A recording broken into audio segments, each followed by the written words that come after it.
Look at this, folks. San Antonio couple sentenced to federal prison for tax evasion. What was their business? It was called Camping and Fishing Outlets. Now, I tried to find that business. I couldn't find it. But in this online review site page for a site called Outdoors Online, I found out somebody was claiming in here. I don't know if this is true or not. This is just third-party, review services. But somebody was saying on here that this is the new name of Camping and Fishing Outlet. And based on, these third-party reviews, again, not sure if these are real. These are just reviews I found online. They could be, completely fake. It sounds like they're a pretty scammy business with their customers. And lo and behold, they've been scammy with the IRS as well. Husband and wife own business, Rachel and Robert Markham. Now, what did they do? Well, it's not like they didn't file their tax returns. And, I covered that story the other day of the Yoga to the People company. They did not file tax returns. They didn't report any income to the IRS. This company, all they did was, underreported their gross receipts by at least $500,000, right? On their 2016 1040, so this was a Schedule C enterprise.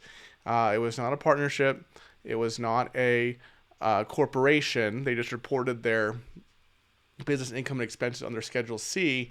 They indicated that their gross receipts, that's their top line before business expenses, was $3,530,473, while they were aware the true amount of gross receipts exceeded $4 million. Now, just to be clear, this is their gross. This doesn't mean that they pocketed $4 million in their pocket. There's business expenses. They had inventory. They had to buy the product, right? So it's not like these people were making millions of dollars a year. If you know anything about having a business with inventory and selling online, those can be pretty low margin businesses. So you might look at this and say, wow, okay, maybe this was just a bookkeeping error or something, and they didn't actually know. Well, I haven't seen all the documents, but in order to get a criminal conviction, they would have to show, hey, there was an awareness, there was an intent to defraud. So it sounds like they knew that their gross receipts were actually over $4 million, but they only reported 3.5, right? And it's this kind of thinking that gets people in trouble, right? They're like, oh, 3.5 is a big number. How are they ever going to find out that we actually grossed over $4 million? Now, I'll tell you, it sounds like they were an online enterprise, and they're probably taking credit card payments. So I would imagine they got a 1099-K that exceeded $4 million. Okay, and sometimes people are just dumb. So it sounds like they both pleaded guilty at some point. It looks like Robert was sentenced to 27 months in prison. Husband and wife were also ordered to pay $359,000 in restitution. I saw another article. I think she got a prison sentence as well. I think it was less than his. I think hers was like a year and something. This sentencing underscores the serious consequences of defrauding the federal government through false tax returns to the U.S. attorney. By concealing hundreds of thousands of dollars from the IRS, this married couple betrayed the integrity of our tax system. We will continue to protect the financial interests of the United States with our IRS criminal investigation partners and hold accountable those who seek personal gain through deceptive, illegal means. Oh, look at this. They created false identities and businesses to hide their income from the IRS. Oh, this might be a little more sinister than I thought originally, right? I was thinking, you could probably argue this was a bookkeeping error, maybe, right? But when you're talking about, that they show that they created false identities in businesses, well, that kind of shows there's an intent to defraud the government, right? That's evasion. But they failed to realize that money always leaves a trail. Their years in prison will give them an opportunity to reflect on their actions. Said Special Agent in Charge Lucy Tan for IRSCI.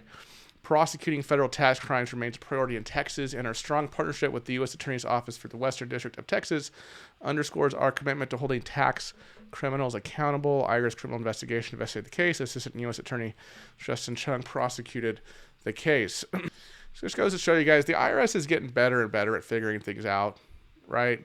Yeah, the federal government can be a dinosaur, but they are starting to use these sophisticated methods, technologies. I mean, God knows they have the money for it now, to catch tax thieves. So if you're thinking about defrauding the government, either by underreporting income on your tax return or by not filing your tax return because you know that they're going to show you that you owe the government money, and you're just going to put it out of sight, out of mind. That was the Yoga to the People yoga CEO.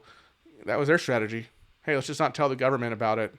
Well, sure enough, the government find out about it, and they're looking at potentially some deep doo-doo over there. So, folks, if you are a business owner and either your books are a mess, you're not even sure if the tax returns that you've submitted are accurate, or you've just gotten behind on filing your taxes, or you have filed your taxes and you have this huge business debt, whatever the situation is, give us a call at Choice Tax Relief. 866-8000-TAX. That's 866-8000-829. We'll work it out. Okay? We'll figure out the game plan for you so you can get your life and your business and your tax situation back on track. I have some other videos here on the left-hand side of the screen about other tax criminals.